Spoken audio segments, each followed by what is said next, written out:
जय हिंद फ्रेंड्स। मैं सौरभ झा आपका स्वागत करता हूं आपके अपने channel BSA government job news channel पे।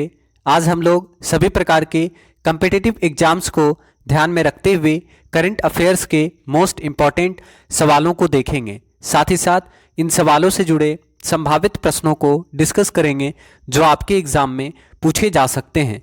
आप सभी से रिक्वेस्ट करेंगे कि आप क्लास को अधिक से अधिक शेयर करें ताकि अधिक संख्या में बच्चे क्लास में आकर क्लास का लाभ उठा सकें। आप सभी से रिक्वेस्ट करेंगे कि आप क्लास में सारे सवालों के आंसर किया करें और प्लीज़ क्लास को सपोर्ट करें, क्लास को लाइक और शेयर अवश्य करें। तो चलिए शुरू करते हैं क्लास और देखते हैं हमारा पहला सवाल।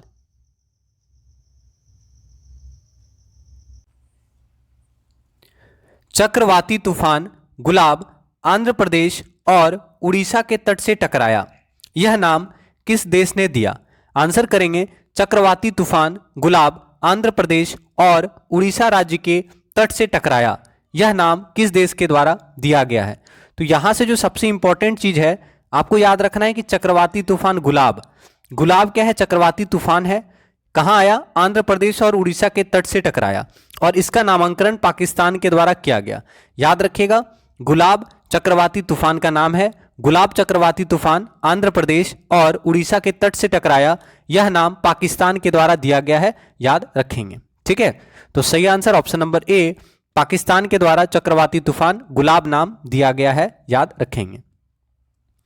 अब यहां से आपका बहुत सारा इंपॉर्टेंट सवाल बनेगा, जैसे आपसे पूछेगा जवाद तूफान, जवाद चक्रवाती तूफान कहां आया? जवाद चक्रवाती तूफान कहां टकराया आपको बताना है। जवाद चक्रवाती तूफान, तो याद रखना है जवाद चक्रवाती तूफान जो है ये आपका कहां पे टकराया और इसका नामकरण किस देश के द्वारा किया गया बताना है। जवाद चक्रवाती तूफान, ठीक है, उड़ीसा में आया था। जवाद चक्रवाती तूफान उड़ीसा, पश्चिम बंगाल, ठीक है, पश्चिम बंगाल के तट से टकराया। उड़ीसा और पश्चिम बंगाल के तट से टकराया था, ठीक है, जवाद चक्रवाती तूफान। अब इसका नामकरण किसने किया था? तो सऊदी अरब। तो ये आपको याद रखना है कि जवाद चक्रवाती तूफान का नामकरण किसने किया? तो जवाद चक्रवाती तूफान का नामकरण सऊदी अरब के द्वारा किया गया। जवाद चक्रवाती तूफान उड़ीसा, आंध्र प्रदेश तथा पश्चिम बंगाल के तटीय भागों में आया था। ठीक है, समझ में आया? तो जवाद चक्रवाती तूफान कहाँ पे आया? तो उड़ीसा और पश्चिम बंगाल के तट पे आया था। याद रखिएगा। और पूछेगा इसका नामकरण किसने किया? तो जवाद चक्रवाती तूफान का नामकरण सऊदी अरब के द्वारा किया गया था। याद रखेंगे। अब यहां से और सवाल बनेगा, आपसे पूछ सकता है शाहीन, बहुत इंपॉर्टेंट है। शाहीन क्या है? तो शाहीन चक्रवाती तूफान है। शाहीन चक्रवाती तूफान का नामकरण किस देश ने किया? आप बताएंगे शाहीन चक्रवाती तूफान का नामकरण किस देश ने किया? तो याद रखना है शाहीन चक्रवाती तूफान का नामकरण कतर ने किया। शाहीन चक्रवाती तूफान का नामकरण किसने किया? तो शाहीन चक्रवाती तूफान का नामकरण कतर के द्वारा किया गया। ठीक है, और यह पूर्वोत्तर अरब सागर में आया था शाहीन चक्रवाती तूफान। याद रखिएगा, ठीक है। अगर आपसे पूछे निवार, निवार चक्रवाती तूफान का नामकरण किस देश ने किया? बताएंगे निवार चक्रवाती तूफान का नामकरण किस देश ने किया? निवार चक्रवाती तूफान का नामकरण किस देश ने किया? तो याद रखना है निवार चक्रवाती तूफान का नामकरण ईरान ने किया। किसने नामकरण किया? ईरान ने। कहां पे आया था? किस राज्य में आया था निवार चक्रवाती तूफान? तो याद रखना निवार चक्रवाती तूफान तमिलनाडु और पुदुचेरी के आसपास आया था और निवार चक्रवाती का नामकरण ईरान के द्वारा किया गया। याद रखेंगे, ठीक है। तो आपका सही आंसर क्या होगा? सवाल था कि चक्रवाती तूफान गुलाब आंध्र प्रदेश और उड़ीसा के तट से टकराया। चक्रवाती तूफान गुलाब का नामकरण पाकिस्तान देश के द्वारा किया गया। याद रखेंगे। तो क्लास को एक बार आप लोग शेयर कर दीजिएगा। विश्व पर्यटन दिवस कब मनाया जाता है? आंसर करेंगे विश्व पर्यटन दिवस कब मनाया जाता है? तो फटाफट आंसर करेंगे विश्व पर्यटन दिवस कब मनाया जाता है? तो आप जानते हैं विश्व पर्यटन दिवस कब मनाया जाता है? तो 27 सितंबर। याद रखना है 27 सितंबर को विश्व पर्यटन दिवस मनाया जाता है। 27 सितंबर को विश्व पर्यटन दिवस मनाया जाता है। याद रखेंगे 27 सितंबर को वर्ल्ड टूरिज्म डे मनाया जाता है। 27 सितंबर को विश्व टूरिज्म दिवस मनाया जाता है। याद रखिएगा। अगर आपसे पूछे अंतर्राष्ट्रीय साक्षरता दिवस, आंसर करेंगे अंतर्राष्ट्रीय साक्षरता दिवस कब मनाया जाता है? अंतर्राष्ट्रीय साक्षरता दिवस कब मनाया जाता है? याद है आपको? बहुत इंपॉर्टेंट सवाल है। 8 सितंबर। 8 सितंबर को अंतर्राष्ट्रीय साक्षरता दिवस मनाया जाता है। 8 सितंबर को अंतर्राष्ट्रीय साक्षरता दिवस मनाया जाता है। अगर आपसे पूछे हिंदी दिवस कब मनाया जाता है, बताएंगे हिंदी दिवस कब मनाया जाता है? 14 सितंबर। 14 सितंबर को हिंदी दिवस मनाया जाता है। 8 सितंबर को अंतर्राष्ट्रीय साक्षरता दिवस, 14 सितंबर को हिंदी दिवस, याद रखिएगा। अगर आपसे पूछे इंजीनियर्स डे कब मनाया जाता है, अभियंता दिवस कहा जाता है, यानी इंजीनियर्स डे कब मनाया जाता है, तो आप बताएंगे अभियंता दिवस कब मनाया जाता है, इंजीनियर्स डे कब मनाया जाता है। तो अभियंता दिवस कब मनाया जाता है? 15 सितंबर।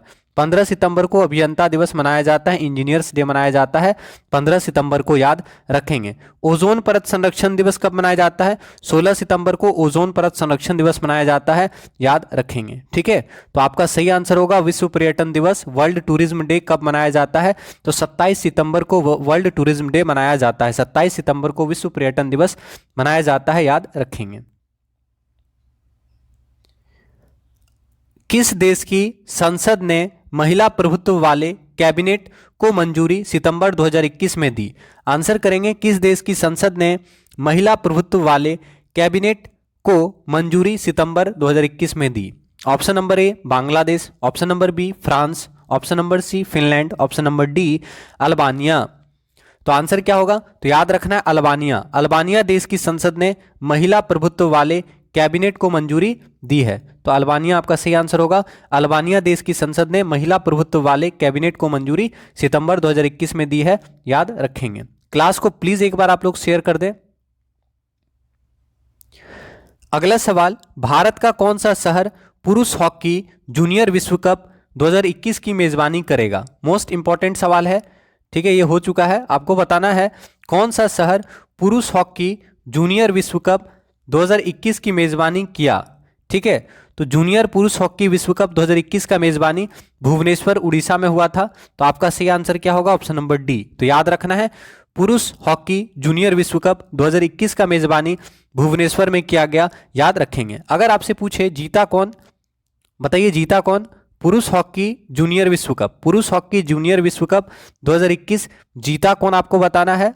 उपविजेता कौन रहा ये भी आपको बताना है, मतलब फाइनल में कौन हारा, और भारत कितने नंबर पे रहा ये भी आपको बताना है। ठीक है, क्योंकि ये सवाल पूछेगा आपसे, तो आपको बताना है पुरुष हॉकी जूनियर विश्व कप 2021 की मेजबानी भुवनेश्वर में की गई, और इसको जीता किसने? तो याद रखना है जीता था अर्जेंटीना ने। ठीक है, अर्जेंटीना, अर्जेंटीना। ठीक है, तो पुरुष हॉकी विश्व कप, पुरुष हॉकी जूनियर विश्व कप किसने जीता? अर्जेंटीना ने, याद रखिएगा। पुरुष हॉकी जूनियर विश्व कप अर्जेंटीना ने जीता। हारा कौन? उपविजेता कौन रहा? तो जर्मनी, जर्मनी को हराकर, याद रखिएगा अर्जेंटीना ने जर्मनी को हराकर पुरुष हॉकी जूनियर विश्व कप 2021 का खिताब जीता, और भारत चौथे स्थान पर रहा। भारत जो है चौथे स्थान पर रहा। तो आपको याद रखना है पुरुष हॉकी जूनियर विश्व कप 2021 की मेजबानी भुवनेश्वर में की गई। पुरुष हॉकी जूनियर विश्व कप का खिताब अर्जेंटीना ने जीता, किसको हराकर? जर्मनी को हराकर। भारत का रैंक क्या था? तो भारत चौथे स्थान पर था, याद रखिएगा, इंपॉर्टेंट सवाल है। ठीक है, अब आप यहां से और भी सवाल याद रख सकते हैं। हॉकी का आने वाला जो वर्ल्ड कप है याद रख सकते हैं। जैसे आपसे पूछ सकता है कि 15वां पुरुष हॉकी विश्व कप या 2023 का जो पुरुष हॉकी विश्व कप है वो कहां पे होगा? आपको बताना है 15वां, ठीक है, 15th पुरुष विश्व कप, पुरुष हॉकी विश्व कप। आप बताएंगे 15वां पुरुष हॉकी विश्व कप कहां पे होगा? 15वां पुरुष हॉकी विश्व कप किस देश में होगा, और ये होगा कब? 2023 में। तो याद रखना है 15वां पुरुष हॉकी विश्व कप 2023 में कहां होगा? तो 15वां पुरुष हॉकी विश्व कप 2023 में कहां होगा? तो याद रखना है भारत में होगा। कहां होगा? भारत में होगा। मोस्ट इंपॉर्टेंट सवाल है, 15वां पुरुष हॉकी विश्व कप 2023 भारत में होगा, याद रखिएगा। ठीक है, अगर आपसे पूछे 15वां महिला हॉकी विश्व कप 2022, तो बताएंगे 15वां महिला हॉकी विश्व कप 2022 कहां होगा? 15वां महिला हॉकी विश्व कप 2022 कहां होगा? 15वां महिला हॉकी विश्व कप 2022 कहां होगा? 15वां महिला हॉकी विश्व कप 2022 कहां होगा? स्पेन और नीदरलैंड में। तो याद रखना है स्पेन और नीदरलैंड में होगा, स्पेन और नीदरलैंड में होगा 15वां महिला हॉकी विश्व कप 2022, याद रखिएगा। ठीक है, अगर आपसे पूछे जूनियर पुरुष हॉकी विश्व कप, जूनियर पुरुष हॉकी विश्व कप 2023 कहां होगा? जूनियर पुरुष हॉकी विश्व कप, तो बताएंगे जूनियर पुरुष हॉकी विश्व कप 2023 में कहां होगा? ठीक है। जूनियर पुरुष हॉकी विश्व कप 2023 कहाँ होगा? तो याद रखना है मलेशिया में। जूनियर पुरुष हॉकी विश्व कप 2023 कहाँ होगा? मलेशिया में। और मलेशिया का राष्ट्रीय खेल क्या है? बैडमिंटन। इंडोनेशिया का राष्ट्रीय खेल क्या है? बैडमिंटन। ठीक है, तो याद रखिएगा जूनियर पुरुष हॉकी विश्व कप 2023 कहाँ होगा? मलेशिया में होगा। जूनियर पुरुष हॉकी विश्व कप 2023 याद रखेंगे। ठीक है, तो ये सवाल आपको समझ में आ गया होगा। भारत का कौन सा शहर पुरुष हॉकी जूनियर विश्व कप की मेजबानी किया? तो भुवनेश्वर याद रखिएगा। Answer option number D. ठीक है, तो क्लास को एक बार आप लोगों से हम्बल रिक्वेस्ट है शेयर कर दें ताकि और बच्चे क्लास में आ सकें और लाभ उठा सकें। पंजाब के नए मुख्यमंत्री कौन है? आंसर करेंगे पंजाब के नए मुख्यमंत्री कौन है? तो आसान सा सवाल है, आंसर करेंगे पंजाब के नए मुख्यमंत्री कौन है? तो याद रखना है आंसर क्या होगा? श्री चरणजीत सिंह चन्नी। पंजाब के नए मुख्यमंत्री कौन है? श्री चरणजीत सिंह चन्नी। तो पंजाब के नए मुख्यमंत्री हैं श्री चरणजीत सिंह चन्नी।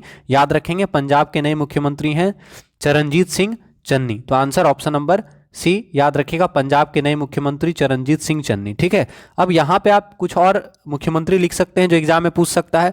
आपको बताना है अरुणाचल प्रदेश के मुख्यमंत्री कौन है? अरुणाचल प्रदेश के मुख्यमंत्री कौन है? अरुणाचल प्रदेश के सीएम कौन है आपको बताना है। तो अरुणाचल प्रदेश के सीएम है श्री पेमा खांडू। याद रखना है अरुणाचल प्रदेश के सीएम कौन है? श्री पेमा खांडू। श्री पेमा खांडू अरुणाचल प्रदेश के मुख्यमंत्री हैं, याद रखिएगा। अगर आपसे पूछे त्रिपुरा के मुख्यमंत्री कौन है आपको बताना है त्रिपुरा के मुख्यमंत्री कौन है। त्रिपुरा के सीएम कौन है आपको बताना है त्रिपुरा के सीएम कौन है। तो याद रखना है श्री विप्लव कुमार देव। त्रिपुरा के सीएम कौन है? विप्लव कुमार देव। तो याद रखना है त्रिपुरा के सीएम कौन है? त्रिपुरा के सीएम है विप्लव कुमार देव। ठीक है, त्रिपुरा के सीएम है विप्लव कुमार देव। अरुणाचल प्रदेश के सीएम है श्री पेमा खांडू। याद रखिएगा अरुणाचल प्रदेश के सीएम है श्री पेमा खांडू, याद रखिएगा। अगर आपसे पूछे नागालैंड के मुख्यमंत्री कौन है, आप बताइएगा नागालैंड के मुख्यमंत्री कौन है? आसान सवाल है। नागालैंड के मुख्यमंत्री कौन है? मणिपुर के मुख्यमंत्री कौन है? ठीक है, मिजोरम के मुख्यमंत्री कौन है? ठीक है, बताइए, आंसर करेंगे मिजोरम के मुख्यमंत्री कौन है? तो नागालैंड के मुख्यमंत्री नेफ्यू रियो। नागालैंड के मुख्यमंत्री कौन है? नेफ्यू रियो। नौ से नागालैंड, नौ से नेफ्यू रियो। तो नागालैंड के मुख्यमंत्री नेफ्यू रियो। सीएम के बारे में पढ़ रहे हैं हम लोग, तो याद रखना है नागालैंड के मुख्यमंत्री कौन? नेफ्यू रियो। मणिपुर के मुख्यमंत्री कौन? एन बीरेन सिंह। याद रखना है मणिपुर के मुख्यमंत्री कौन? एन बीरेन सिंह। मणिपुर के मुख्यमंत्री एन बीरेन सिंह। मणिपुर के मुख्यमंत्री कौन? एन बीरेन सिंह, याद रखिएगा। मिजोरम के मुख्यमंत्री कौन है? मिजोरम के मुख्यमंत्री हैं पीयू जोराम थंगा। ठीक है, जोराम थांगा। ठीक है, तो याद रखना है मिजोरम के मुख्यमंत्री कौन है? पीयू जोराम थांगा। ठीक है, मिजोरम के मुख्यमंत्री पीयू जोराम थांगा। मणिपुर के मुख्यमंत्री एन बीरेन सिंह। नागालैंड के मुख्यमंत्री नेफ्यू रियो, याद रखिएगा। ठीक है, अब आपसे पूछ सकता है मेघालय के मुख्यमंत्री बताएंगे। मेघालय के मुख्यमंत्री कौन है? आसाम के मुख्यमंत्री कौन है? ठीक है, मेघालय और आसाम के मुख्यमंत्री कौन है आपको बताना है। ठीक है, तो मेघालय के मुख्यमंत्री हैं कॉनराड संगमा। मेघालय के मुख्यमंत्री क्या है? कौन है? कॉनराड संगमा। कॉनराड संगमा मेघालय के मुख्यमंत्री हैं, कॉनराड संगमा। ठीक है, अगर आपसे पूछे असम के मुख्यमंत्री कौन है? हिम्मत बिस्वा शर्मा। ठीक है, हिम्मत बिस्वा शर्मा कहाँ के मुख्यमंत्री हैं? तो याद रखना हिम्मत बिस्वा शर्मा कहाँ के मुख्यमंत्री हैं? तो आसाम के मुख्यमंत्री हैं हिम्मत बिस्वा शर्मा। और मेघालय के मुख्यमंत्री हैं कॉनराड संगमा, याद रखिएगा। मेघालय के मुख्यमंत्री श्री कॉनराड संगमा, आसाम के मुख्यमंत्री हिम्मत बिस्वा शर्मा, याद रखिएगा। सिक्किम के मुख्यमंत्री कौन है बताएंगे? सिक्किम के मुख्यमंत्री कौन है? तो प्रेम सिंह तमांग, है ना। सिक्किम के मुख्यमंत्री कौन है? प्रेम सिंह तमांग, याद रखना है। सिक्किम के सीएम कौन है? प्रेम सिंह तमांग। सिक्किम के मुख्यमंत्री हैं प्रेम सिंह तमांग। तो याद रखना है सिक्किम के सीएम कौन है? सिक्किम के सीएम है प्रेम सिंह तमांग, याद रखिएगा। ठीक है, समझ में आ गया। इंपॉर्टेंट सवाल है, याद रखिएगा। अगर आपसे पूछे उत्तराखंड के मुख्यमंत्री कौन है बताएंगे? उत्तराखंड के मुख्यमंत्री कौन है? फटाफट बताइए उत्तराखंड के मुख्यमंत्री कौन है? ठीक है, तो पुष्कर सिंह धामी। उत्तराखंड के मुख्यमंत्री कौन है? पुष्कर सिंह धामी। ठीक है, उत्तराखंड के मुख्यमंत्री कौन है? पुष्कर सिंह धामी। उत्तराखंड के मुख्यमंत्री हैं पुष्कर सिंह धामी। पंजाब के मुख्यमंत्री कौन है? चरणजीत सिंह चन्नी, याद रखिएगा। ठीक है, समझ में आ गया। तो इतना यहां से फिलहाल अभी आप याद रखिएगा। तो उत्तराखंड के मुख्यमंत्री पुष्कर सिंह धामी, याद रखेंगे। तो यहां पे आपका सवाल था पंजाब के नए मुख्यमंत्री कौन है? तो याद रखना है पंजाब के नए मुख्यमंत्री बने हैं चरणजीत सिंह चन्नी, याद रखिएगा। Answer option number C. तो आप सभी से हम्बल रिक्वेस्ट है प्लीज क्लास को एक बार शेयर कर दें ताकि और बच्चे क्लास में आ सकें और लाभ उठा सकें। अगला सवाल, नीति आयोग ने reforms in urban planning capacity of India report में 500 स्वस्थ शहर कार्यक्रम कितनी अवधि के लिए चलाने की सिफारिश की है? तो आंसर करेंगे नीति आयोग के द्वारा reforms in urban planning capacity in India report में 500 स्वस्थ शहर कार्यक्रम कितनी अवधि के लिए चलाने की सिफारिश की है?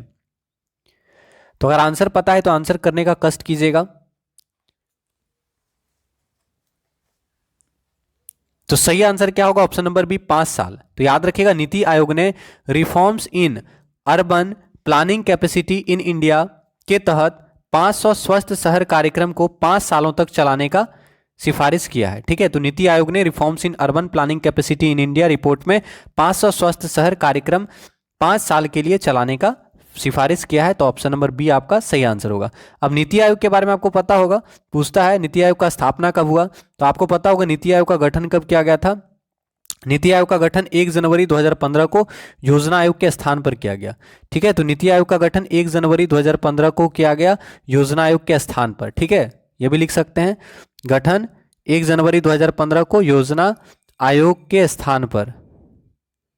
ठीक है, योजना आयोग को समाप्त करके नीति आयोग का स्थापना किया गया। तो इसको आप अच्छे से लिख लीजिएगा कि नीति आयोग का स्थापना 1 जनवरी 2015 को योजना आयोग के स्थान पर किया गया। ठीक है, और नीति आयोग का गठन केंद्र सरकार द्वारा 1 जनवरी 2015 को योजना आयोग के स्थान पर किया गया। नीति आयोग सरकार के थिंक टैंक के रूप में काम करता है। नीति आयोग सरकार के थिंक टैंक के रूप में काम करता है।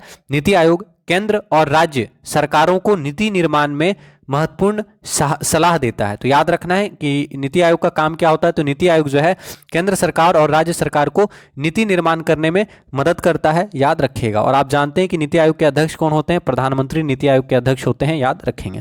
तो इस सवाल का आंसर ऑप्शन नंबर बी याद रखिएगा। तो क्लास को एक बार आप लोग शेयर कर दें ताकि और बच्चे क्लास में आ सकें और लाभ उठा सकें। आंसर करेंगे, केंद्रीय शिक्षा मंत्रालय ने प्रारंभिक बचपन, स्कूल शिक्षक और वयस्क शिक्षा के लिए नए पाठ्यक्रम बनाने के लिए किसकी अध्यक्षता में समिति बनाई? तो आंसर करें, बहुत अच्छा सवाल है। केंद्रीय शिक्षा मंत्रालय ने प्रारंभिक बचपन, स्कूल शिक्षक और वयस्क शिक्षा के लिए नए पाठ्यक्रम बनाने के लिए किसकी अध्यक्षता में एक समिति का गठन किया है?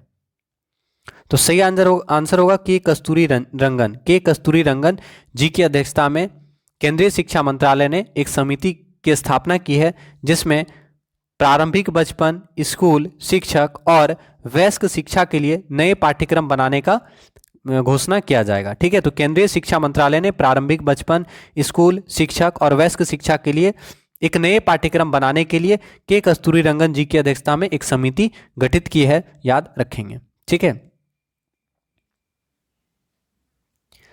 एशिया की पहली हाइब्रिड फ्लाइंग कार भारत की कौन सी कंपनी बना रही है? तो आंसर करेंगे, एशिया की पहली हाइब्रिड फ्लाइंग कार किस कंपनी के द्वारा बनाया जा रहा है? एशिया की पहली हाइब्रिड फ्लाइंग कार भारत की किस कंपनी के द्वारा बनाई जा रही है? Option number A Reliance aero mobility, option number B Adani aero mobility, option number C Tata Airbus limited, option number D Vinata aero mobility. तो आंसर करेंगे, एशिया की पहली हाइब्रिड फ्लाइंग कार किस कंपनी के द्वारा बनाई जा रही है? तो एशिया की पहली हाइब्रिड कार विनाटा एरो मोबिलिटी के द्वारा बनाया जा रहा है। तो याद रखना है, एशिया की पहली हाइब्रिड कार भारतीय कंपनी विनाटा एरो मोबिलिटी के द्वारा बनाई जा रही है। ठीक है, एशिया की पहली हाइब्रिड कार भारत की कंपनी विनाटा एरो मोबिलिटी के द्वारा बनाया जा रहा है, याद रखेंगे। ठीक है,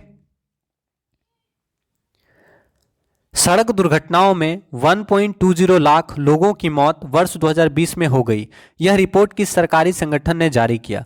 तो आंसर करेंगे, सड़क दुर्घटना से 1.20 लाख लोगों की मौत वर्ष 2020 में हो गई, यह रिपोर्ट किस संगठन के द्वारा जारी किया गया? ठीक है, तो सही आंसर क्या होगा? एनसीआरबी संगठन के द्वारा बताया गया कि वर्ष 2020 में 1.2 लाख लोगों की मौत जो है वो सड़क हादसे के कारण हुई है। ठीक है, अब एनसीआरबी का फुल फॉर्म पूछ सकता है, तो इसका फुल फॉर्म क्या होता है पता है तो बताएंगे। एनसीआरबी का फुल फॉर्म क्या होता है? तो the national crime reports bureau, याद रखिएगा, the national crime reports bureau. ठीक है, एनसीआरबी का फुल फॉर्म क्या होता है? The national crime reports bureau. ठीक है, तो याद रखिएगा, NCRB the national crime reports bureau के द्वारा बताया गया कि 2020 में सड़क दुर्घटना में 1.2 लाख लोगों की मौत हुई है। ठीक है, तो NCRB the national crime reports bureau याद रखिएगा। क्लास को प्लीज सपोर्ट कीजिए आप लोग।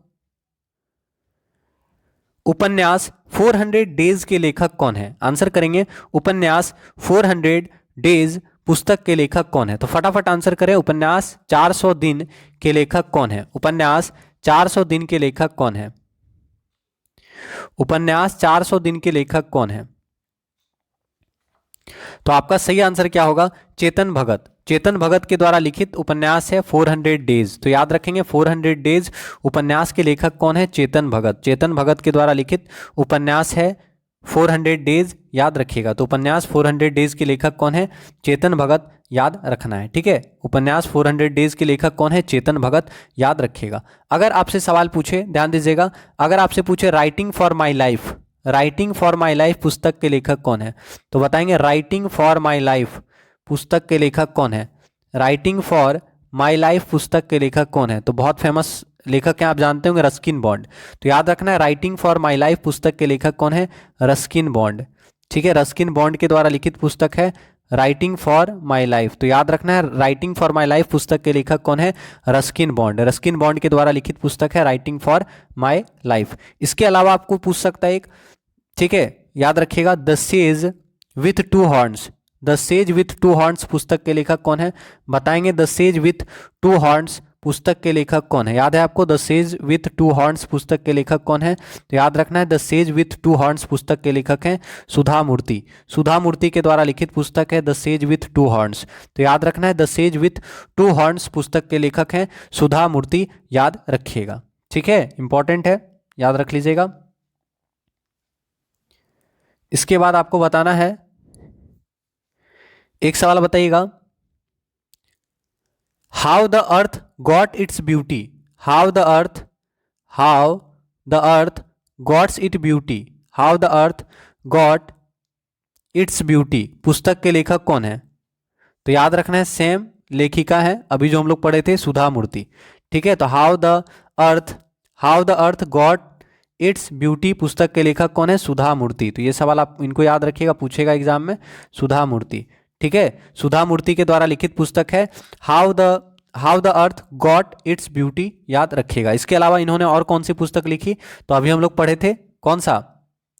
The sage with to horns. The sage with to horns पुस्तक की लेखिका सुधा मूर्ति।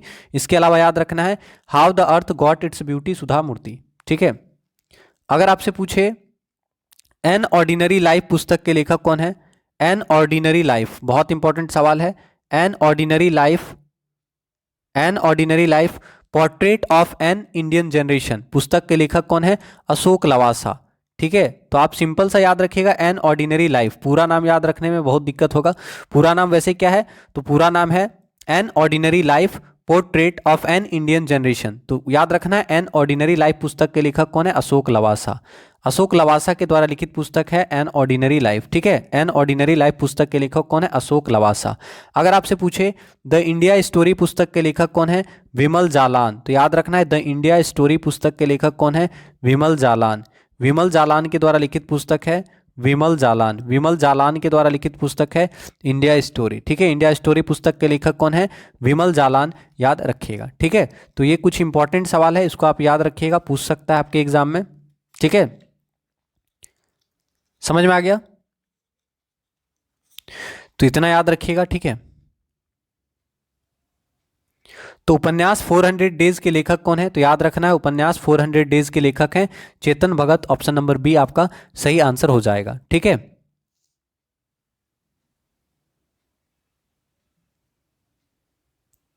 अगला सवाल, इंटरनेशनल एस्ट्रोनॉमिकल यूनियन ने चंद्रमा के दक्षिणी ध्रुव पर एक क्रेटर का नाम, मतलब एक गड्ढा का नाम मैथ्यू हैंसन के नाम पर रखा, वह इनमें से क्या थे? तो आंसर कीजिएगा, इंटरनेशनल एस्ट्रोनॉमिकल यूनियन के द्वारा चंद्रमा के दक्षिणी ध्रुव पर एक क्रेटर यानी एक गड्ढा, चंद्रमा के दक्षिणी ध्रुव पर एक गड्ढा है, उसका नाम मैथ्यू हैंसन के नाम पर रखा गया। तो मैथ्यू हैंसन का संबंध किस क्षेत्र से है ये आपको बताना है। ठीक है, तो अगर पता है तो आंसर करने का प्रयास करें। इंटरनेशनल एस्ट्रोनॉमिकल यूनियन ने चंद्रमा के दक्षिणी ध्रुव पर एक क्रेटर गड्ढा का नाम मैथ्यू हैंसन के नाम पर रखा है, और मैथ्यू हैंसन आर्कटिक खोज करता है, तो मैथ्यू हैंसन के नाम पर रखा है। मैथ्यू हैंसन कौन है? तो आर्कटिक के खोज करता है। तो आपका आंसर क्या हो गया? Option number B. याद रखिएगा, आर्कटिक के खोज करता है मैथ्यू हैंसन, और मैथ्यू हैंसन के नाम पर इंटरनेशनल एस्ट्रोनॉमिकल यूनियन ने चंद्रमा के दक्षिणी ध्रुव पर एक क्रेटर का नाम रखा है। ठीक है, आंसर ऑप्शन नंबर बी याद रखिएगा। अब यहां से आपको कुछ सवाल और याद रखना। अगर आपसे पूछे अमेजोनिया वन क्या है, बताएंगे अमेजोनिया वन क्या है? अमेजोनिया वन क्या है? तो याद रखना है अमेजोनिया वन क्या है। तो अमेजोनिया वन याद रखना है ब्राजील द्वारा विकसित, अमेजोनिया वन जो है ब्राजील द्वारा विकसित, मोस्ट इंपॉर्टेंट सवाल है। अमेजोनिया वन ब्राजील द्वारा विकसित, ठीक है, ब्राजील द्वारा विकसित, विकसित गलत है, इधर से होगा, ब्राजील द्वारा विकसित पहला पृथ्वी अवलोकन उपग्रह है। तो लिख लीजिएगा आप अच्छे से कि ब्राजील द्वारा विकसित पहला पृथ्वी अवलोकन उपग्रह कौन सा है? ठीक है, पहला पृथ्वी अवलोकन उपग्रह। तो अच्छा से लिखिएगा, ये सवाल पूछ देगा एग्जाम में। ठीक है, आपसे पूछेगा कि ब्राजील द्वारा विकसित पहला पृथ्वी अवलोकन उपग्रह का नाम क्या है? तो अमेजोनिया वन याद रखना है। अमेजोनिया वन पहला पृथ्वी अवलोकन उपग्रह है। पहला पृथ्वी अवलोकन उपग्रह कौन सा है? तो पहला पृथ्वी अवलोकन उपग्रह है अमेजोनिया वन। किस देश के द्वारा बनाया गया? ब्राजील के द्वारा विकसित किया गया। अब रिलेट करके भी याद रख सकते हैं। आपको पता होगा पृथ्वी सम्मेलन कहाँ हुआ था? पृथ्वी सम्मेलन हुआ था ब्राजील के रियो डी जेनेरियो शहर में, याद है ना? ब्राजील के रियो डी जेनेरियो सम्मेलन में, ब्राजील के रियो डी जेनेरियो शहर में पृथ्वी सम्मेलन हुआ था। तो वहां से आप याद रख सकते हैं कि ब्राजील द्वारा विकसित पहला पृथ्वी अवलोकन उपग्रह जो है उसका नाम क्या है? अमेजोनिया वन याद रखेंगे। ठीक है, अब यहां से और कुछ सवाल है, पूछ सकता है आपसे पूछ सकता है चंद्रयान 2, चंद्रयान 2 कब लॉन्च किया गया? चंद्रयान 2 कब लॉन्च किया गया बताइएगा? चंद्रयान 2 कब लॉन्च किया गया? याद है, चंद्रयान 2 2019 में लॉन्च किया गया। तो याद रखना है चंद्रयान 2 2019 में लॉन्च किया गया। चंद्रयान 2 कब लॉन्च किया गया? चंद्रयान 2 2019 में लॉन्च किया गया था, याद रखिएगा। ठीक है, और चंद्रयान 2 में एक ऑर्बिटर है। ठीक है, चंद्रयान 2 में एक ऑर्बिटर है, विक्रम लैंडर और प्रज्ञान रोवर, याद रखिएगा। ठीक है, पूछेगा चंद्रयान 2 कब लॉन्च किया गया? तो 2019 में चंद्रयान 2 लॉन्च किया गया। लैंडर का नाम क्या था? विक्रम, और रोवर का नाम क्या था? प्रज्ञान, याद रखिएगा। ठीक है, आपको बताना है कार्टोसेट 3, कार्टोसेट 3 क्या है? बताइए कार्टोसेट 3 क्या है? कार्टोसेट 3 क्या है? याद है आपको कार्टोसेट 3 क्या है? बताएंगे कार्टोसेट 3 क्या है? तो याद रखना है कार्टोसेट 3 जो है ये 2019 में लॉन्च किया गया था। कार्टोसेट 3, कार्टोसेट 3 2019 में लॉन्च किया गया था। ठीक है, और कार्टोसेट 3 क्या है? तो इसरो द्वारा निर्मित एवं विकसित पृथ्वी अवलोकन उपग्रह है जिसने भारतीय रिमोट सेंसिंग सैटेलाइट श्रृंखला की जगह ली है। तो याद रखिएगा इसरो द्वारा निर्मित एवं विकसित पृथ्वी अवलोकन उपग्रह है कार्टोसेट 3, और यह भारतीय रिमोट सेंसिंग सैटेलाइट श्रृंखला का जगह लिया है, याद रखिएगा। ठीक है, तो यहां सवाल समझ में आ गया। इंटरनेशनल एस्ट्रोनॉमिकल यूनियन ने चंद्रमा के दक्षिणी ध्रुव पर एक क्रेटर यानी गड्ढे का नाम मैथ्यू हैंसन के नाम पर रखा है। मैथ्यू हैंसन आर्कटिक के खोज करता है, याद रखिएगा। तो क्लास को प्लीज एक बार आप लोग से आग्रह है शेयर कर देंगे। अगला सवाल, राष्ट्रीय लघु उद्योग निगम लिमिटेड NSIC के नए चेयरमैन और मैनेजिंग डायरेक्टर कौन है? तो आंसर कीजिएगा राष्ट्रीय लघु उद्योग निगम लिमिटेड के नए चेयरमैन कौन है? राष्ट्रीय उद्योग लघु लिमिटेड के नए चेयरमैन कौन है? तो सही आंसर क्या होगा? Option number C, Alka Nangia Arora, Alka Nangia Arora. याद रखना है राष्ट्रीय लघु उद्योग निगम लिमिटेड के नए चेयरमैन कौन बने हैं? अलका नांगिया अरोड़ा। राष्ट्रीय लघु उद्योग निगम लिमिटेड के नए चेयरमैन और मैनेजिंग डायरेक्टर बने हैं अलका नांगिया अरोड़ा, याद रखेंगे। ठीक है, अंतर्राष्ट्रीय तटीय सफाई दिवस कब मनाया जाता है? आंसर करेंगे अंतर्राष्ट्रीय तटीय सफाई दिवस कब मनाया जाता है? अंतर्राष्ट्रीय तटीय सफाई दिवस कब मनाया जाता है? तो याद रखना है अंतर्राष्ट्रीय तटीय सफाई दिवस सितंबर के तीसरे शनिवार को मनाया जाता है। अंतर्राष्ट्रीय तटीय सफाई दिवस कब मनाया जाता है? अंतर्राष्ट्रीय तटीय सफाई दिवस सितंबर के तीसरे शनिवार को मनाया जाता है। तो आपका आंसर ऑप्शन नंबर बी, अंतर्राष्ट्रीय तटीय सफाई दिवस सितंबर के तीसरे शनिवार को मनाया जाता है। अंतर्राष्ट्रीय समान वेतन दिवस कब मनाया जाता है? इंटरनेशनल इक्वल पे डे कब मनाया जाता है? तो बताएंगे इंटरनेशनल इक्वल पे डे कब मनाया जाता है? अंतर्राष्ट्रीय समान वेतन दिवस कब मनाया जाता है? तो याद रखना 18 सितंबर को अंतर्राष्ट्रीय समान वेतन दिवस मनाया जाता है? 18 सितंबर को अंतर्राष्ट्रीय समान वेतन दिवस मनाया जाता है। याद रखेंगे 18 सितंबर को अंतर्राष्ट्रीय समान वेतन दिवस मनाया जाता है। तो आंसर क्या? 18 सितंबर। ठीक है। अगर आपसे पूछे विश्व स्वास्थ्य दिवस कब मनाया जाता है, तो आप बताएंगे विश्व स्वास्थ्य दिवस कब मनाया जाता है। तो याद रखना है कि विश्व स्वास्थ्य दिवस 7 अप्रैल को मनाया जाता है। कब मनाया जाता है? विश्व स्वास्थ्य दिवस 7 अप्रैल को मनाया जाता है। फटाफट रिवीजन करेंगे। विश्व स्वास्थ्य दिवस 7 अप्रैल को मनाया जाता है। अगर आपसे पूछे विश्व हीमोफीलिया दिवस कब मनाया जाता है, तो आप बताएंगे विश्व हीमोफीलिया दिवस कब मनाया जाता है। याद है विश्व हीमोफीलिया दिवस कब मनाया जाता है? तो 17 अप्रैल को विश्व हीमोफीलिया दिवस मनाया जाता है। याद रखना है 17 अप्रैल को विश्व हीमोफीलिया दिवस मनाया जाता है। 18 अप्रैल को विश्व विरासत दिवस मनाया जाता है। ठीक है। 7 अप्रैल को विश्व स्वास्थ्य दिवस, 7 अप्रैल को विश्व स्वास्थ्य दिवस, 17 अप्रैल को विश्व हीमोफीलिया दिवस, 17 अप्रैल को विश्व हीमोफीलिया दिवस। ठीक है। और विश्व विरासत दिवस याद रखना 18 अप्रैल। विश्व विरासत दिवस 18 अप्रैल इंपॉर्टेंट है। विश्व विरासत दिवस 18 अप्रैल। ठीक है। विश्व विरासत दिवस 18 अप्रैल। अगर आपसे पूछेगा पृथ्वी दिवस, तो आप जानते हैं 22 अप्रैल को मनाया जाता है पृथ्वी दिवस। याद रखना है 22 अप्रैल को मनाया जाता है पृथ्वी दिवस। 22 अप्रैल को पृथ्वी दिवस। ठीक है। अगर आपसे पूछे विश्व पुस्तक एवं कॉपीराइट दिवस, तो बताएंगे विश्व पुस्तक एवं कॉपीराइट दिवस कब मनाया जाता है? 23 अप्रैल को विश्व पुस्तक एवं कॉपीराइट दिवस मनाया जाता है। याद रखना है 23 अप्रैल को विश्व पुस्तक एवं कॉपीराइट दिवस मनाया जाता है। ठीक है। विश्व पुस्तक एवं कॉपीराइट दिवस कब मनाया जाता है? 23 अप्रैल। 23 अप्रैल को विश्व पुस्तक एवं कॉपीराइट दिवस मनाया जाता है। 23 अप्रैल को विश्व पुस्तक एवं कॉपीराइट दिवस मनाया जाता है। याद रखेंगे। ठीक है। समझ में आ गया? तो इस सवाल का आंसर क्या होगा? अंतर्राष्ट्रीय समान वेतन दिवस कब मनाया जाता है? तो अंतर्राष्ट्रीय समान वेतन दिवस 18 सितंबर को मनाया जाता है। याद रखेंगे। आप सभी से हम्बल रिक्वेस्ट करेंगे प्लीज क्लास को सपोर्ट करें। क्लास को लाइक नहीं किए हैं तो लाइक कर देंगे। अगला सवाल, विश्व बांस दिवस कब मनाया जाता है? आंसर करेंगे वर्ल्ड बैम्बो डे कब मनाया जाता है? विश्व बांस दिवस कब मनाया जाता है? विश्व बांस दिवस कब मनाया जाता है? तो याद रखना है 18 सितंबर। 18 सितंबर को विश्व बांस दिवस मनाया जाता है। 18 सितंबर को विश्व बांस दिवस मनाया जाता है। याद रखना है 18 सितंबर को विश्व बांस दिवस मनाया जाता है। आंसर ऑप्शन नंबर डी, 18 सितंबर को विश्व बांस दिवस मनाया जाता है।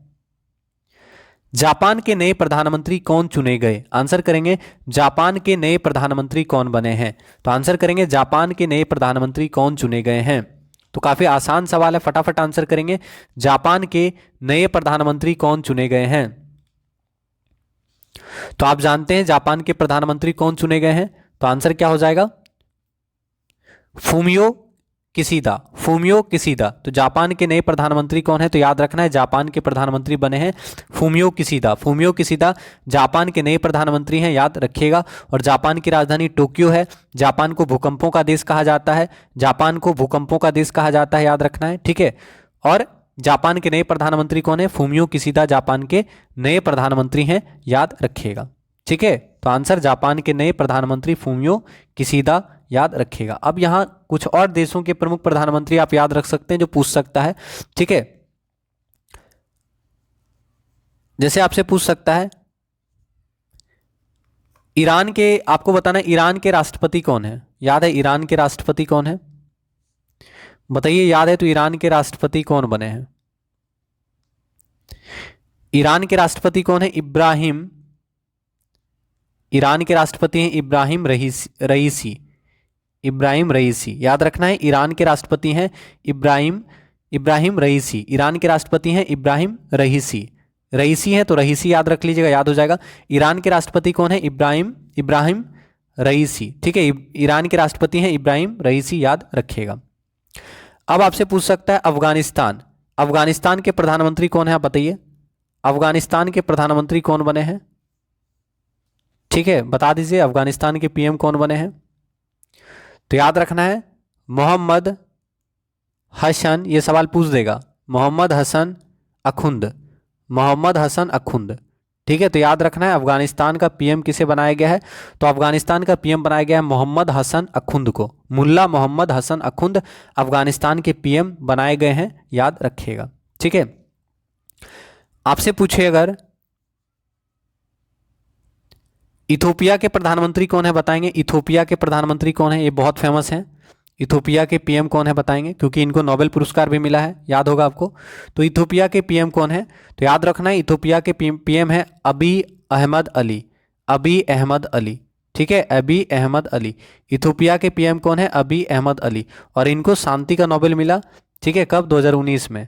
शांति का नोबेल 2019 में मिला। ठीक है, तो याद रखना है, पूछेगा ये सवाल कि अबी अहमद अली को नोबेल कब मिला, तो 2019 ईस्वी में अबी अहमद अली को शांति का नोबेल मिला। ठीक है, इथोपिया के प्रधानमंत्री हैं अबी अहमद अली और इनको शांति का नोबेल पुरस्कार मिला 2019 में, याद रखेंगे। ठीक है, तंजानिया आपसे पूछेगा, तंजानिया का पूछ सकता है, तंजानिया की राष्ट्रपति कौन बने हैं? तंजानिया की पहली महिला राष्ट्रपति कौन बनी है? तंजानिया की पहली महिला राष्ट्रपति कौन है, बताइएगा। तंजानिया की पहली महिला राष्ट्रपति कौन है? तंजानिया की पहली महिला राष्ट्रपति कौन है? ठीक है, तंजानिया की पहली महिला राष्ट्रपति कौन है आपको बताना है। तो याद रखना है, तंजानिया की पहली महिला राष्ट्रपति बनी है सामिया सुलूह। सामिया सुलूह तंजानिया की पहली महिला राष्ट्रपति बनी है, सामिया सुलूह, याद रखिएगा। और तंजानिया की राजधानी है डोडोमा। आप जानते हैं तंजानिया की राजधानी डोडोमा है और तंजानिया की करेंसी है तंजानिया शिलिंग। तंजानिया की राजधानी डोडोमा, तंजानिया की करेंसी तंजानिया शिलिंग, याद रखिएगा। और तंजानिया की पहली महिला राष्ट्रपति बनी है सामिया सुलूह, याद रखेंगे। ठीक है, समझ में आ गया। तो यहाँ से इतना सवाल याद रखिए। तो जापान के नए प्रधानमंत्री कौन बने हैं? Fumio Kishida. जापान के नए प्रधानमंत्री हैं फूमियो किशिदा, याद रखिएगा। तो क्लास को प्लीज एक बार आप लोग शेयर कर दें, आप सभी से हम्बल रिक्वेस्ट करेंगे। इंडियन एयरफोर्स के नए चीफ कौन है? आंसर करेंगे, इंडियन एयरफोर्स के नए चीफ कौन है? ठीक है, इंडियन एयरफोर्स के नए चीफ कौन है आपको बताना है। इंडियन एयरफोर्स के नए चीफ कौन है? तो वी आर चौधरी, याद रखना है। इंडियन एयरफोर्स के नए चीफ कौन है? V R Chaudhary. V R Chaudhary Indian Air Force के नए चीफ हैं, तो याद रखना है, इंडियन एयरफोर्स के नए चीफ हैं वी आर चौधरी। और वी आर चौधरी ये 27वें नंबर के वायुसेना अध्यक्ष बने हैं। ठीक है, समझ में आया। तो अगर आपसे पूछे इंडियन एयरफोर्स के अध्यक्ष कौन है, चीफ कौन है, तो याद रखना है 27वें चीफ बने हैं वी आर चौधरी। ठीक है, समझ में आया, याद रखिएगा। तो वायुसेना अध्यक्ष अभी कौन है? वायुसेना अध्यक्ष। वायुसेना अध्यक्ष कौन है? तो याद रखना है, वर्तमान में 27वें वायुसेना अध्यक्ष बने हैं वी आर चौधरी। ठीक है, तो वी आर चौधरी वायुसेना अध्यक्ष हैं। इंडियन एयरफोर्स के नए चीफ बने हैं वी आर चौधरी, याद रखिएगा। ठीक है, अब यहां से कुछ इंपॉर्टेंट सवाल आप देखिए जो पूछ सकता है एग्जाम में। ठीक है, जैसे क्या पूछ सकता है, और कुछ इंपॉर्टेंट व्यक्ति, जैसे आपसे पूछ सकता है कि थल सेना के अध्यक्ष कौन है, बताइएगा। थल सेना अध्यक्ष कौन है? थल सेना अध्यक्ष कौन है बताएंगे। थल सेना अध्यक्ष कौन है? ठीक है, थल सेना अध्यक्ष कौन है बताइए। तो आप जानते होंगे मनोज मुकुंद नरावने, जानते हैं आप लोग, मनोज मुकुंद नरावने। तो याद रखना है थल सेना अध्यक्ष कौन है? मनोज मुकुंद नरावने। नरावने, ठीक है, नरावने। तो थल सेना अध्यक्ष है मनोज मुकुंद नरावने और ये 28वें थल सेना अध्यक्ष हैं। ठीक है, तो 28वें थल सेना अध्यक्ष हैं मनोज मुकुंद नरावने, याद रखिएगा। ठीक है, थल सेनाध्यक्ष मनोज मुकुंद नरावने, याद रखिएगा। अगर आपसे पूछे नौसेनाध्यक्ष कौन है? नौसेनाध्यक्ष कौन है बताएंगे। नौसेनाध्यक्ष कौन है? नौसेनाध्यक्ष कौन है? Admiral R Hari Kumar. R Hari Kumar, admiral R Hari Kumar. तो नौसेनाध्यक्ष कौन है? एडमिरल आर हरि कुमार, याद रखना है। नौसेनाध्यक्ष हैं एडमिरल आर हरि कुमार। वायुसेनाध्यक्ष हैं वी आर चौधरी। थल सेनाध्यक्ष हैं मनोज मुकुंद नरावने। ठीक है, समझ में आया। तो आपका आंसर क्या हो गया? इंडियन एयरफोर्स के नए चीफ कौन है? तो वी आर चौधरी, याद रखिएगा। तो क्लास को प्लीज एक बार आप लोग शेयर कर दें ताकि और बच्चे क्लास में आ सकें। अगला सवाल, भारत में सेमीकंडक्टर प्लांट लगाने के लिए केंद्र सरकार ने किस देश के साथ 7.5 बिलियन डॉलर की ट्रेड डील के साथ वार्ता किया? ठीक है, तो आंसर करें, भारत में सेमीकंडक्टर प्लांट लगाने के लिए केंद्र सरकार ने किस देश के साथ 7.5 बिलियन डॉलर की ट्रेड डील के लिए वार्ता किया? ठीक है, सेमीकंडक्टर प्लांट लगाने के लिए किस देश के साथ भारत ने वार्ता किया? तो याद रखना है ताइवान। आंसर क्या होगा? ताइवान। भारत में सेमीकंडक्टर प्लांट लगाने के लिए भारत और ताइवान के बीच में 7.5 बिलियन डॉलर की ट्रेड डील के लिए बातचीत हुआ है। ठीक है, तो भारत और किसके बीच में? तो याद रखना है भारत और ताइवान के बीच में सेमीकंडक्टर प्लांट लगाने के लिए बात हुआ है। ठीक है, तो आंसर क्या होगा? Option number C. अब यहां से कुछ और आप सवाल याद रख सकते हैं। जैसे आपसे पूछ सकता है ब्रह्मोस मिसाइल एवं अन्य रक्षा उपकरणों की खरीद हेतु भारत ने किस देश के साथ समझौता किया? याद है, ब्रह्मोस मिसाइल और अन्य रक्षा उपकरणों की खरीद हेतु भारत ने फिलीपींस के साथ समझौता किया है। पूछ सकता है, तो याद रखिएगा। ठीक है, तो इस सवाल का आंसर क्या हो गया? सेमीकंडक्टर प्लांट लगाने के लिए भारत ने ताइवान के साथ क्या किया है? समझौता किया है, याद रखिएगा। ठीक है, अगला सवाल, name the first bad bank of India. Bharat के पहले बैड बैंक का नाम बताएं। आंसर करेंगे भारत के पहले बैड बैंक का नाम क्या है? Option number A Rona bank, option number B Indie bank, option number C central bank, option number D NARCL। तो भारत का पहला बैड बैंक का नाम क्या है? NARCL। भारत का पहला बैड बैंक है NARCL। तो आपका आंसर हो गया ऑप्शन नंबर डी, भारत का पहला बैड बैंक NARCL। याद रखेंगे। इसका फुल फॉर्म क्या होता है आप कमेंट कर दीजिएगा, NARCL का फुल फॉर्म क्या होता है। ठीक है, असम के किस जनजाति के द्वारा बनाई जाने वाली जुमीदा राइस वाइन को GI टैग मिला है? तो आंसर करेंगे Jumida rice wine made by which tribe of Assam got GI tag. Assam के किस जनजाति के द्वारा बनाई जाने वाली जुमीदा राइस वाइन को GI टैग मिला? तो पहला तो आपको याद रखना है आसाम के जुमीदा राइस वाइन को GI टैग मिला। फिर आपको याद रखना है कि जुमीदा वाइन राइस को किसने बनाया? तो आसाम के एक जनजाति के द्वारा बनाया गया है। तो आसाम का किस जनजाति के द्वारा जुमीदा राइस वाइन को बनाया गया? तो फटाफट आंसर कर दें अगर पता है तो।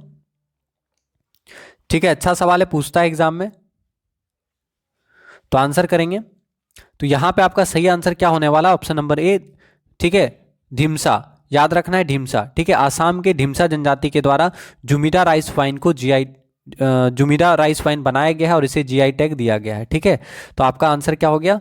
आसाम के ढीमसा जनजाति के द्वारा बनाई जाने वाली जुमीदा राइस वाइन को GI टैग दिया गया है। तो आंसर क्या हो गया? ऑप्शन नंबर ए, आसाम में ढीमसा जनजाति के द्वारा, याद रखना है, जुमीदा राइस वाइन बनाया गया और इसको GI टैग किसने दिया? ठीक है, तो जो GI टैग देती है वो उन्होंने दिया। तो आपको बताना है GI टैग जो है किसके द्वारा दिया जाता है, अगर पता होगा तो कमेंट कीजिएगा। तो आसाम के ढीमसा जनजाति के द्वारा बनाई जाने वाली जुमीदा राइस वाइन को GI टैग दिया गया है, याद रखेंगे। ठीक है, आपको एक सवाल और बताना है, भारत में सबसे अधिक जनसंख्या वाला राज्य कौन सा है? पढ़ें आप लोग, भारत में सबसे अधिक जनजाति जनसंख्या वाला राज्य कौन सा है? मध्य प्रदेश। मध्य प्रदेश में सबसे अधिक जनजाति निवास करती है। जनसंख्या के मामले में मध्य प्रदेश में सबसे अधिक जंगल है।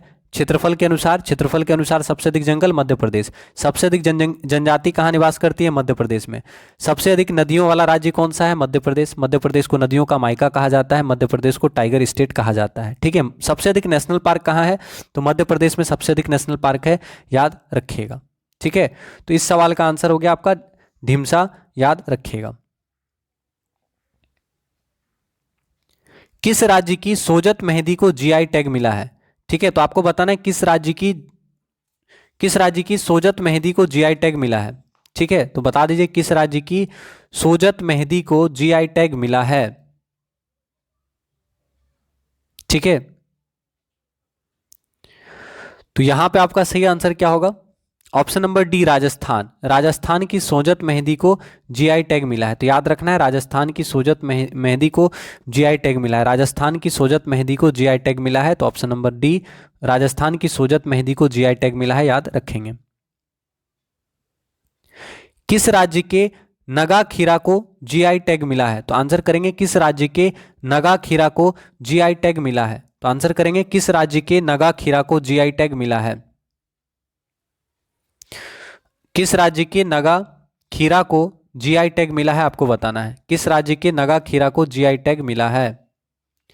तो सही आंसर क्या होगा? Option number B, Nagaland. ठीक है, तो याद रखिएगा, नागालैंड के नगा खीरा को GI टैग मिला है। नागालैंड के नगा खीरा को GI टैग मिला है, याद रखिएगा। तो आंसर हो गया ऑप्शन नंबर बी, नागालैंड के नगा खीरा को GI टैग मिला है, याद रखेंगे। ठीक है, अगला सवाल, सामाजिक न्याय और अधिकारिता मंत्रालय ने वरिष्ठ नागरिकों के लिए Elder line toll free number जारी किया, यह नंबर क्या है? तो आंसर करेंगे वरिष्ठ नागरिकों के लिए Elder line toll free number जारी किया गया है, तो यह नंबर कौन सा है? Elder line toll free number कौन सा है?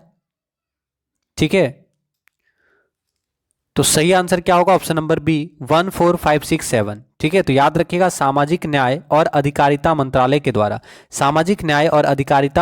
के द्वारा वरिष्ठ नागरिकों के लिए Elder line toll free number जारी किया गया। Elder line toll free number जारी किया गया और यह नंबर है क्या? तो 14567। ठीक है, 14567। ठीक है, याद रखिए। यहाँ से देखिए रिपीट मतलब लगातार है, 4 5 6 7, 1 से स्टार्ट करना है, उसके बाद 4 5 6 7, ठीक है। तो 1 4 5 6 7 जो है यह क्या है, Elder line toll free number है। किसके द्वारा जारी किया गया, तो सामाजिक न्याय और अधिकारिता मंत्रालय के द्वारा। किसके लिए, तो वरिष्ठ नागरिकों के लिए, ठीक है। तो सामाजिक न्याय और अधिकारिता मंत्रालय के द्वारा वरिष्ठ नागरिकों के लिए Elder line toll free number 14567 जारी किया गया है, याद रखेंगे। नेशनल बास्केटबॉल एसोसिएशन ने किस एक्टर को भारत के लिए अपना ब्रांड एम्बेसडर चुना है, तो आंसर करेंगे नेशनल बास्केटबॉल एसोसिएशन ने किस एक्टर को भारत के लिए अपना ब्रांड एम्बेसडर नामित किया है। तो नेशनल बास्केटबॉल एसोसिएशन ने भारत में अपना ब्रांड एम्बेसडर किसे नियुक्त किया है, तो आपको याद रखना है रणवीर सिंह, ठीक है। तो आंसर क्या होगा, option number D Ranveer Singh. Answer क्या होगा, रणवीर सिंह, याद रखिएगा। अब यहां से कुछ आप याद रख सकते हैं ब्रांड एम्बेसडर के बारे में जो एग्जाम में आपसे पूछ सकता है, ठीक है। आपसे पूछेगा, ठीक है, आपसे पूछ सकता है, बताइएगा फिट इंडिया मूवमेंट के ब्रांड एम्बेसडर कौन है। अभी फिट इंडिया मूवमेंट के ब्रांड एम्बेसडर कौन है, बताएंगे। फिट इंडिया मूवमेंट के ब्रांड एम्बेसडर कौन है, फिट इंडिया मूवमेंट के ब्रांड एम्बेसडर कौन है, तो आप जानते हैं कुलदीप हांडू फिट इंडिया मूवमेंट के ब्रांड एम्बेसडर है। फिट इंडिया मूवमेंट के ब्रांड एम्बेसडर कौन है, कुलदीप हांडू फिट इंडिया मूवमेंट के ब्रांड एम्बेसडर हैं, याद रखिएगा, ये इंपॉर्टेंट है, ठीक है। नेशनल बास्केटबॉल एसोसिएशन के ब्रांड एम्बेसडर कौन है, तो रणवीर सिंह। पढ़े अभी, नेशनल बास्केटबॉल एसोसिएशन के अध्यक्ष कौन है, नेशनल बास्केटबॉल एसोसिएशन के ब्रांड एम्बेसडर कौन है, तो याद रखना है रणवीर सिंह। अगर आपसे पूछे फिनो पेमेंट बैंक, बताइएगा फिनो पेमेंट बैंक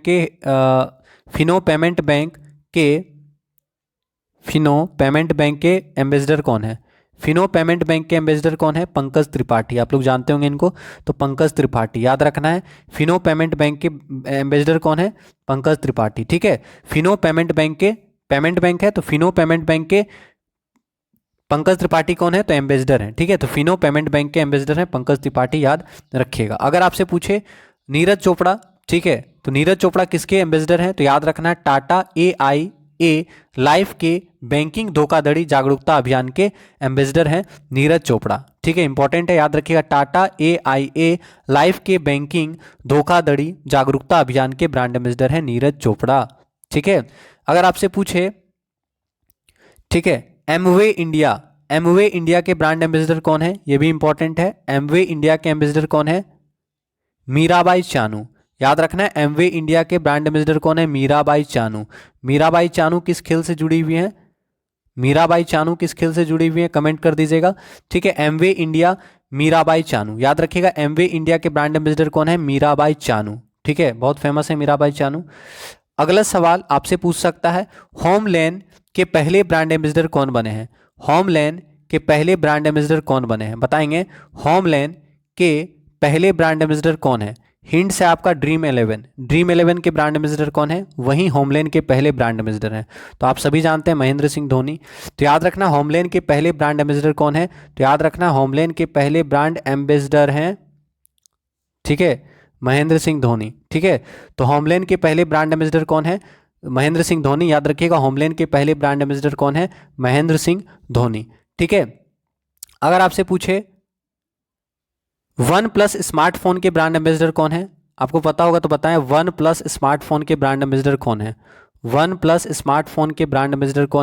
बुमराह, ठीक है। OnePlus स्मार्टफोन के ब्रांड एम्बेसडर कौन है, बुमराह, जसप्रीत बुमराह, आप जानते हैं, ठीक है, जसप्रीत बुमराह। तो याद रखना है OnePlus स्मार्टफोन के ब्रांड एम्बेसडर कौन है, बुमराह, OnePlus स्मार्टफोन के ब्रांड एम्बेसडर हैं, ठीक है। समझ में आए, तो ये सब याद रखना है और पूछ सकता है एग्जाम में, ठीक है।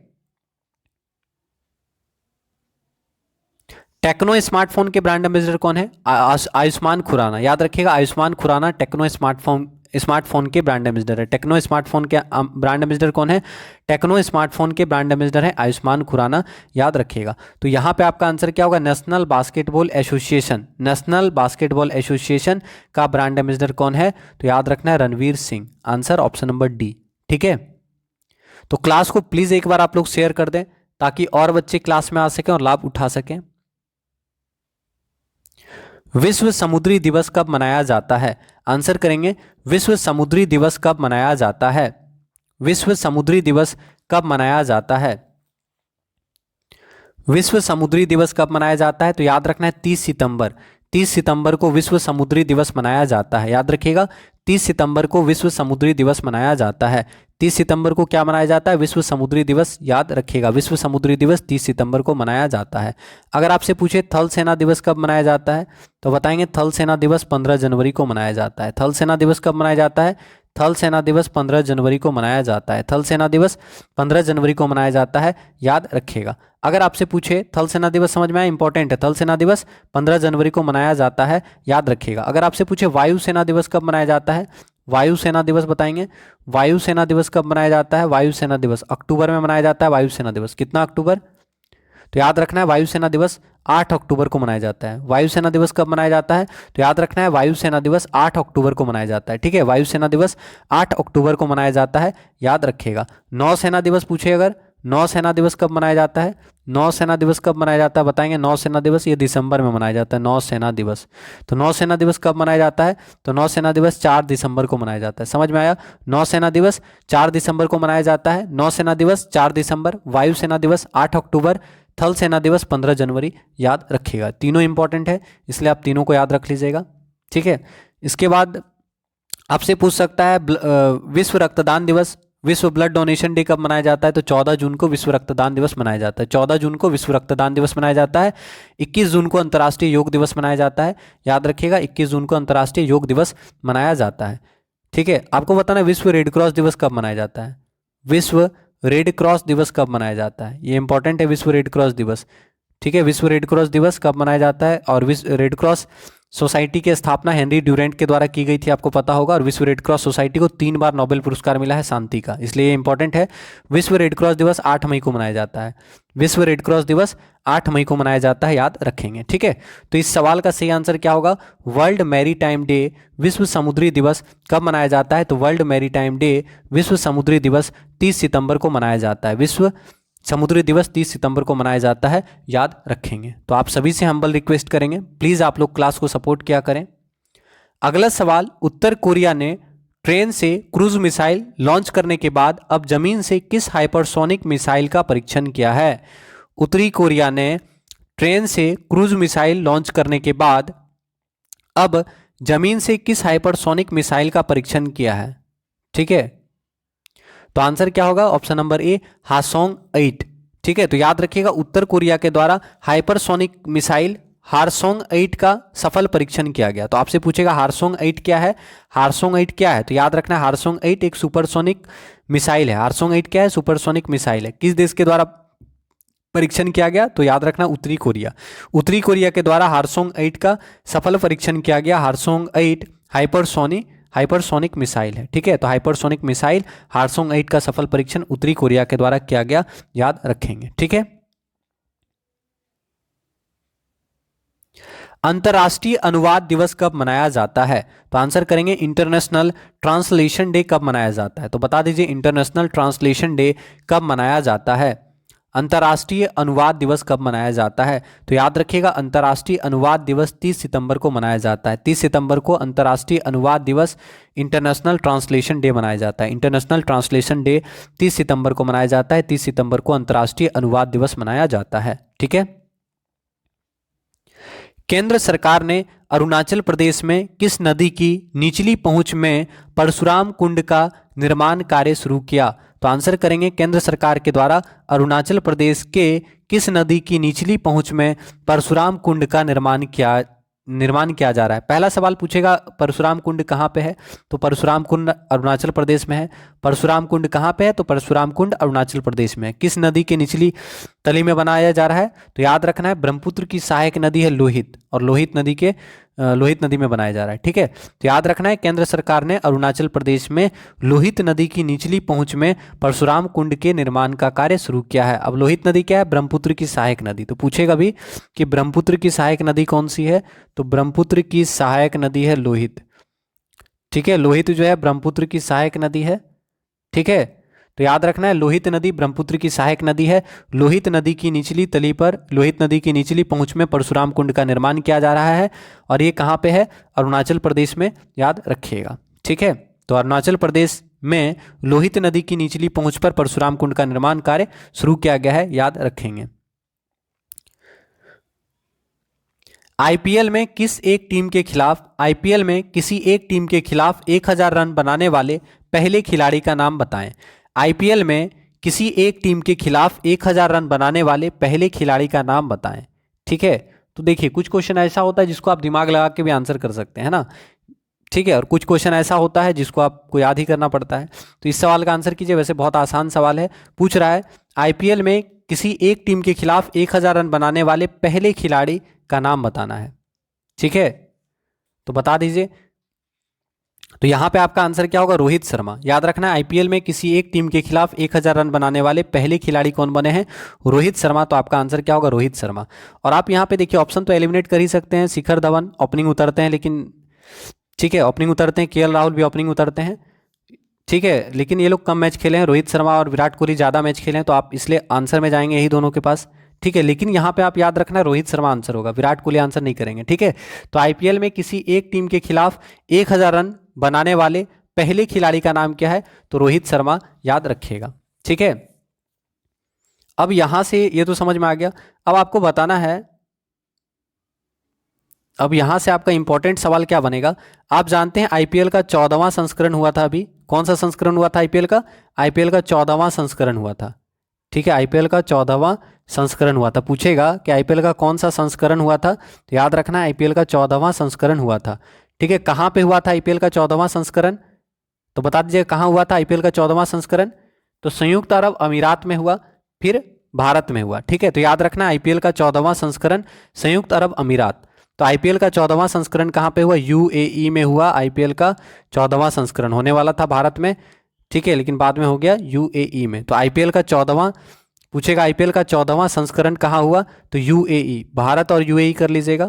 ठीक है, तो आईपीएल का 14वां संस्करण भारत और यूएई, याद रखिएगा। अगर आपसे पूछे जीता कौन, तो आप जानते हैं चेन्नई सुपर किंग्स ने चौथी बार आईपीएल का खिताब जीता है। ठीक है, तो याद रखिए किसको हराकर? तो कोलकाता नाइट राइडर्स को हराकर चेन्नई सुपर किंग्स ने चौथी बार आईपीएल का खिताब जीता है, याद रखिएगा। और आप जानते हैं ऑरेंज कैप किसको मिलता है? जो ज़्यादा विकेट लेता है उसको मिलता है, या जो ज़्यादा रन बनाता है उसको मिलता है? तो पहला सवाल तो ये बनेगा कि ऑरेंज कैप किसको मिलता है। तो आप बताइएगा ऑरेंज कैप किसको मिलता है। तो याद रखना ऑरेंज कैप जो है, जो रन बनाता है उसको मिलता है। ठीक है, रन सर्वाधिक रन बनाने को मिलता है ऑरेंज कैप। और आप जानते हैं सबसे अधिक रन किसने बनाया था? ऋतुराज गायकवाड़। ठीक है, चेन्नई के ओपनर बैट्समैन है। सर्वाधिक रन, तो ऑरेंज कैप किसको मिलता है? जो कि ज़्यादा रन बनाता है सबसे। ठीक है, तो ऑरेंज कैप मिला था सर्वाधिक रन बनाने वाले ऋतुराज गायकवाड़ को। ठीक है, ऋतुराज गायकवाड़, ऋतुराज गायकवाड़। और इन्हीं के टीम के एक और बड़े, बहुत बड़े प्लेयर हैं फाफ डुप्लेसिस। तो फाफ डुप्लेसिस ने भी बहुत ज़्यादा रन किया था, लेकिन कुछ रन इनसे कम बनाए थे वो, नहीं तो इनको उनको अवार्ड मिलता। तो ऑरेंज कैप मिलता है सर्वाधिक रन बनाने में। तो याद रखना है ऑरेंज कैप क्यों मिलता है? सर्वाधिक रन बनाने वाले को ऑरेंज कैप मिलता है। और किसको मिला? ऋतुराज गायकवाड़ को। और पर्पल कैप किसे मिलता है? आपको पता होगा पर्पल कैप किसको मिलता है? बॉलर को मिलता है, जो सबसे अधिक विकेट लेता है। तो अगर आपसे पूछे पर्पल कैप किसको मिलता है? सर्वाधिक विकेट लेने वाला। और सर्वाधिक विकेट कौन लिया था इस बार? एक ही बॉलर है जो सबसे ज़्यादा विकेट लिया था। सब आप लोग जानते होंगे, बेंगलोर टीम में खेलते हैं। क्या नाम है? सर्वाधिक विकेट। ठीक है, सर्वाधिक विकेट लेने वाले बॉलर कौन थे जिनको पर्पल मतलब कैप मिला है? तो याद रखना हर्षल पटेल। ठीक है, हर्षल पटेल। ठीक है, तो अगर आपसे पूछे कि पर्पल कैप किसे मिला, तो पर्पल कैप जो होता है सबसे अधिक विकेट लेने वाले को मिलता है पर्पल कैप, माफी चाहेंगे, पर्पल कैप किसे मिलता है? तो याद रखना है पर्पल कैप जो है सर्वाधिक विकेट लेने वाले को पर्पल कैप मिलता है। और पर्पल कैप किसे मिला है? हर्षल पटेल को मिला है। हर्षल पटेल आरसीबी के लिए खेलते हैं, बेंगलुरु से खेलते हैं। ठीक है, तो आपका आंसर क्या हो गया? ऑप्शन नंबर जो भी हो, याद रखिएगा। चलिए, अब आपसे पूछेगा प्लेयर ऑफ द सीरीज किसको मिला था? आईपीएल का 14वां जो संस्करण हुआ था, इसमें प्लेयर ऑफ द सीरीज किसको मिला था? हर्षल पटेल को। ठीक है, अगर आपसे पूछे प्लेयर ऑफ द सीरीज किसको मिला? हर्षल पटेल को, याद रखिएगा। तो अब यहां से आपका आंसर क्या होगा? आईपीएल में किसी एक टीम के खिलाफ 1000 रन बनाने वाले पहले खिलाड़ी का नाम क्या है? रोहित शर्मा, याद रखिएगा। ठीक है, चलिए तो अब अगला सवाल देखते हैं, क्योंकि थोड़ा सा लग रहा है थक गए हम। तो अब अगला सवाल इसमें बताइएगा, news agency press trust of India PTI के अध्यक्ष दूसरी बार कौन बने? तो आपको बताना है PTI press trust of India के अध्यक्ष दूसरी बार कौन बने हैं। ठीक है, आंसर करेंगे option number A Madhu Trehan, option number B Shobhana Bhartia, option number C Vijay Lal, option number D Avik सरकार।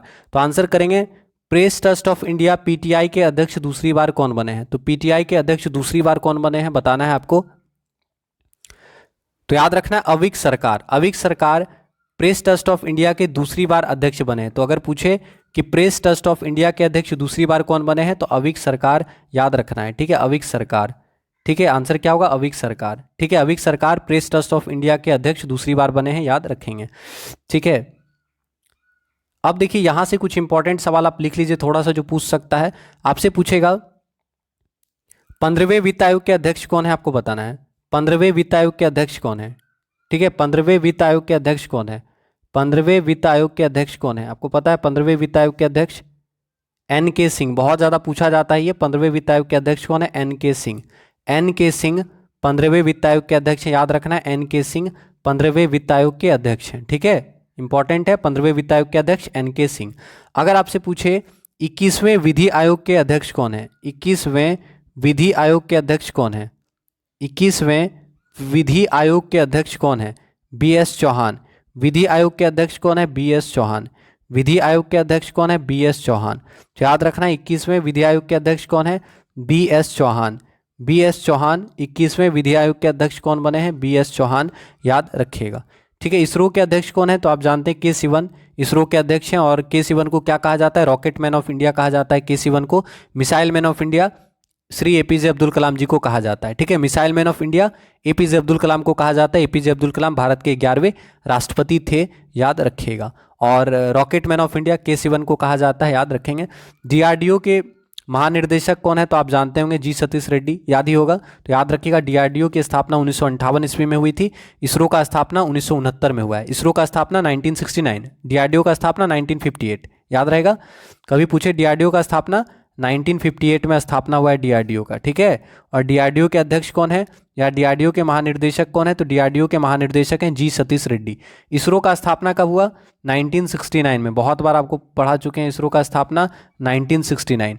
1969 में क्या हुआ था? नील आर्मस्ट्रांग चांद पर कब गए थे, आपको याद है? नील आर्मस्ट्रांग चांद पर गए थे 1969 में। 14 बैंकों का राष्ट्रीयकरण कब हुआ था? 1969 में। ठीक है, मान बुकर पुरस्कार कब से दिया जा रहा है? मान बुकर पुरस्कार 1969 से दिया जाता है। दादा साहब फाल्के पुरस्कार कब से दिया जा रहा है? 1969 से दादा साहब फाल्के अवार्ड दिया जा रहा है। ठीक है, समझ में आया। इकोनॉमिक्स का नोबेल पुरस्कार पहली बार कब दिया गया? तो इकोनॉमिक्स का नोबेल पुरस्कार पहली बार 1969 में दिया गया। समझ में आया। तो ये सब आप रिलेट करके याद रखिएगा।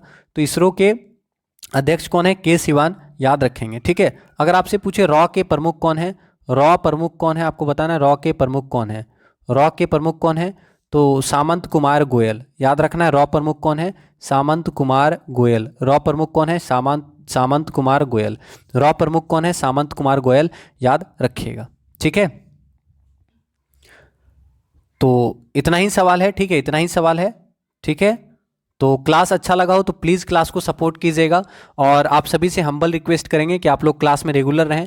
कोई भी डाउट होता है तो प्लीज़ कमेंट कीजिएगा और ख्याल रखिएगा। तो मिलते हैं आपसे अगली क्लास में। आप सभी का तहे दिल से धन्यवाद करेंगे। इस सवाल का आंसर क्या हो जाएगा?